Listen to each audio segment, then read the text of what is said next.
Hi everyone, join me down on my local club water. It's proper winter feeling now, just coming up to the very beginning of November. 3-rod rules just come into effect. Light's fading fast and I want to get set up as quickly as possible, and I'd like to get a rod in the water whilst I do so. So what I've made up here is some pre-tied PVA bags. Hopefully you can see here they're on a Avid PVA bag stem, which all I need to do is attach to my main line with a figure of 8 loop knot. I've got in there one of my classic snowman bottom bait rigs, a nice sharp hook, and I'm just going to test that. Yeah, nice and sharp. And there's all sorts of things in there: crushed boilie, krill pellets, krill powder, all mixed up in a nice little parcel, which I can get straight on the line and cast out whilst I set my other 2 rods up. Let's see how it goes.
That's one rod on the dance floor.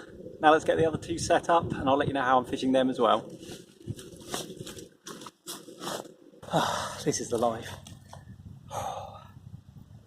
It's always hard work getting set up, but once you've done it and you can kick back and relax for a bit, that's just magic. I've got one rod out, as I say. That's the one on the solid PVA bag. Cast not as close as I'd like actually to some dying lilies, which are over the other side of the lake. Unfortunately my cast just landed a bit short, and never one to waste a bit of bait or a rig with bait on it. I've decided to leave it whilst I set up my other two rods and perhaps have another go a bit later on at getting close to those lilies, certainly before the darkness fades.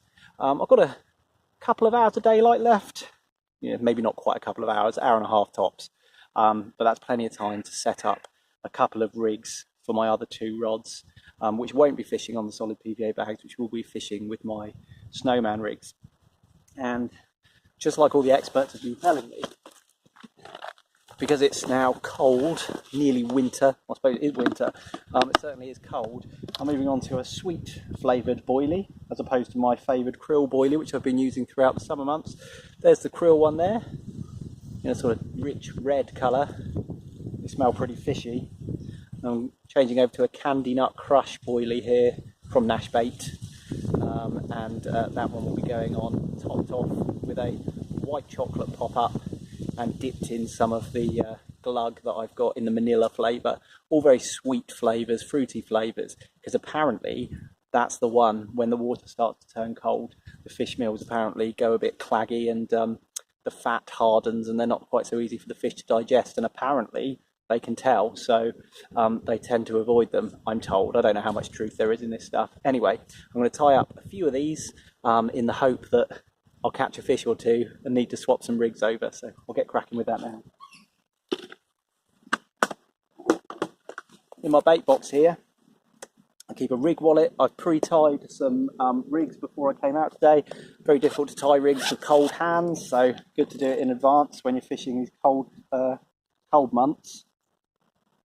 And basically I'm just going to take out of here, to start with, 4 of my pre-tied rigs, and I'm going to bait them up and give them a good glug in the Manila liquid before I cast them out. Once I have cast them out, I'll be looking to get some bait over the spots as well, ready for the night ahead. And all being well, fingers crossed, I might just catch one. I'd desperately like to catch a 20-pounder, and this time of year is probably a good time of year for it. The fish have been feeding heavily and they're looking to put on weight ready for the winter, so let's see what happens. Anyway, I've got to stop rambling on.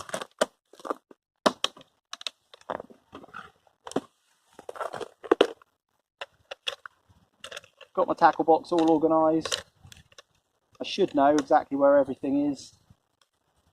I'm just going to get my baiting needle and boilie stops ready. So,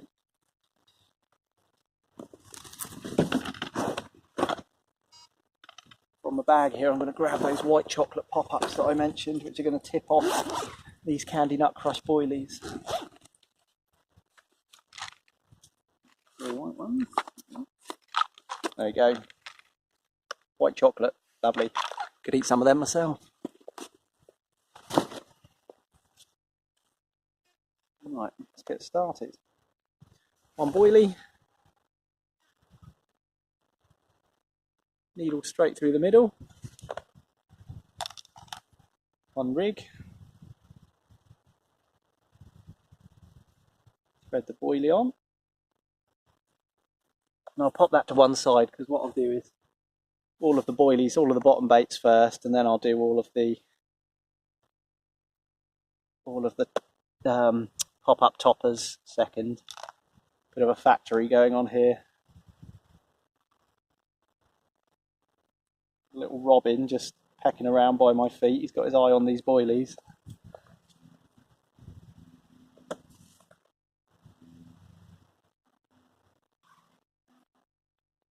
And who can blame him? I must say they do smell good.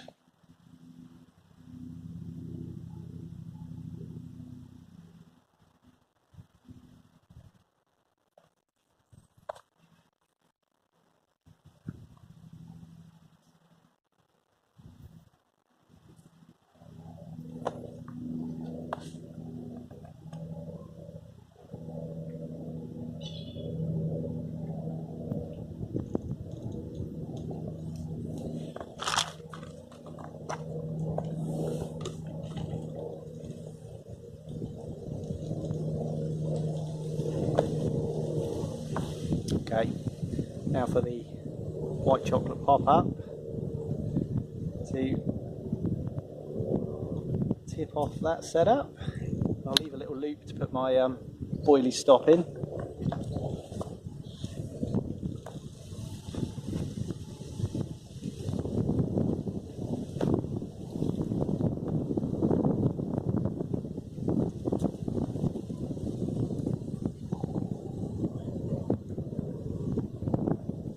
That wind is starting to get very, very chilly indeed.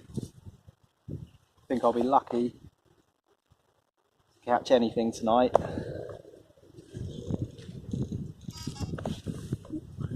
Thought that was a bite then. It was actually the robin flying into the line where the bobbin hangs down. Lovely. That stopped my heart for a minute.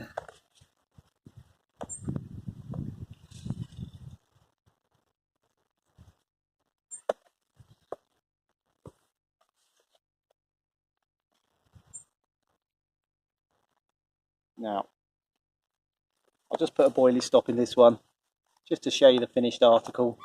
Excuse the top of my head. Okay, got a bright pink boilie stop there. Not really too fussed on the colour, to be honest. But this is what I was looking to finish up with. A snowman rig made by my own fair hand. White chocolate pop-up, candy duck crush bottom bait. Fairly long hair, just so that the baits miss the bottom of the hook there, and a nice sharp size 7 micro barb Fang X. Some coated braid through to an anti-tangle sleeve and a normal ring swivel. I should be casting a couple of these out any minute now.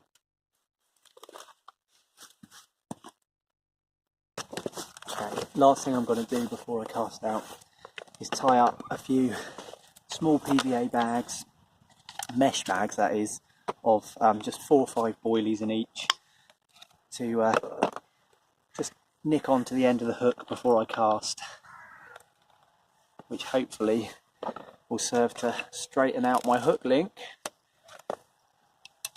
as the bait hits the water, and also hopefully give me a bit more of a chance of getting my bait onto the lake bed without tangling up on the way down.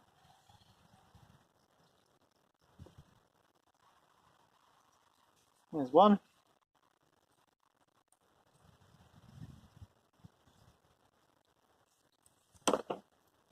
Snip off one bag, and that's what we've got. Small PVA bag with some boilies in. I'm going to make 4 or 5 of those, and then get ready to cast out. I've clipped my lines up to some clearish spots that I found out there.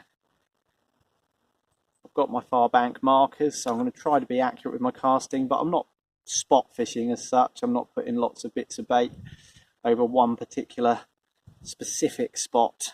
I'm rather baiting across a whole area.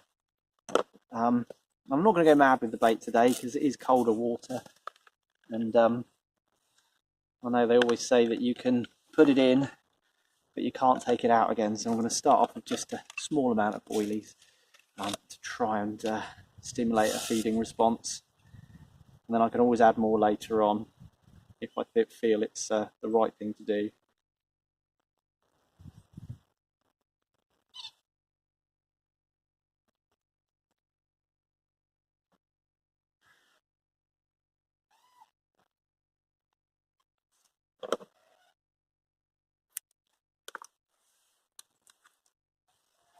I'll do a couple more of those, and then I shall cast out, and I'll be all ready for maybe a bit of a cook up, get some dinner on the go.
Well, the session's well and truly underway. I've got my first cup of tea. It's getting dark already and it's only 20 past 4. I'm not 100% happy with how my first 3 casts landed. I left them because I had lots of stuff to do in terms of setting up camp and so forth, but certainly before it gets proper dark, I'll probably end up redoing all of them and trying to get them trying to get them to land just right so that I can bivvy up with a little bit of confidence that there's a chance of one rattling off. Some activity out there on the water, some sort of pinprick bubbles and the odd swirl. There's not a lot going on out there. It is cold, but you never know. You've got to be in it to win it. So I'm going to be in it tonight and hopefully be showing you a fish at some point soon.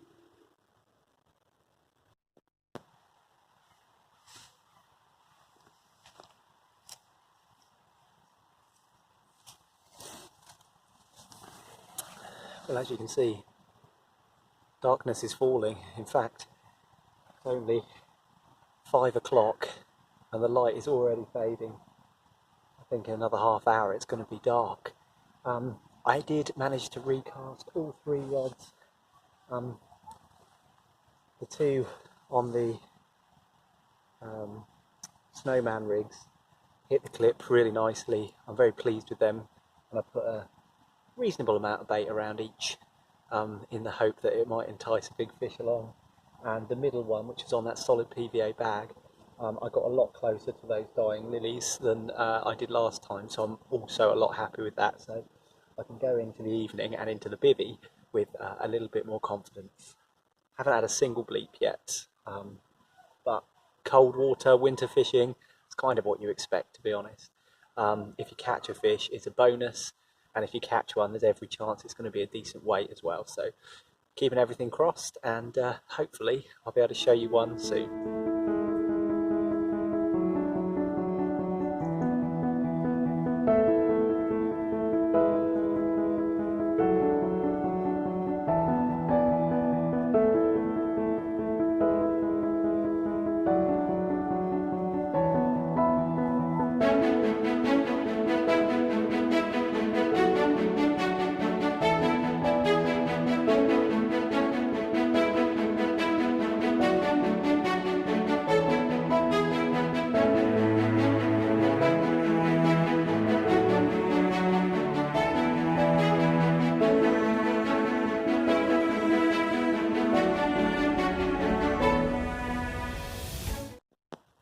Well, this is home for the night.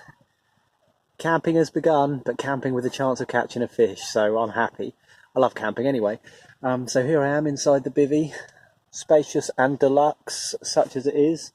It's quite cold, and I was sort of expecting that, so I've got lots of layers on now. You can probably see I've got my heavy-duty sort of quilted trousers on. I've got a jacket that matches back here, which will be going on in a moment. I've added a couple of jumper layers. I've got an extra pair of socks on, really trying to do everything to stop myself from being uncomfortable. It's still only early, really. It's only about 5:45, but it is dark. It's like proper dark. So I thought I might as well come in, get comfortable, kick back. I've even downloaded a movie on my iPod to watch. That's a bite. Turns out that wasn't a bite. It was a cheeky moorhen who, in the dark, swam into 2 of my lines. The bobbins both lifted right up and then went back down again. My guess is that that wasn't enough of a pull to yank the leads off of their spots and potentially ruin the presentation of the rigs. I think my best bet is to leave them where they are in the hope that that hasn't happened and that there's a chance of a fish. The left-hand rod was unaffected, so at the very least, that one's fishing for me. God, let's just hope they're all 3 are fishing for me, given I've gone to all this effort. Anyway, as I was saying, I'm in the bivvy, it's getting cold, and I brought with me a bivvy heater from those clever cats at Nash. Basically, it takes 5 tea-light candles. I pop them in here, I light it, and after not very long at all, it starts to kick out the heat. So I'm going to get this thing working and try and warm it up in here a little bit.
Well, morning is broken and I'm afraid it just hasn't happened this time. No fish in the night, no bites, no real sounds of fish, no signs of fish. I was up with the sun, looking out at the lake to see what I could see, and nothing's really giving itself away. The wind has changed direction, it's hacking right into where I'm set up now. It's a cold wind. I'm sure that's not helping matters, and the carp seem to have gone to ground. Nonetheless, it's been brilliant to be out here. I've had a really nice stay at the lake, and next time, hopefully, I'll catch a fish. Cheers.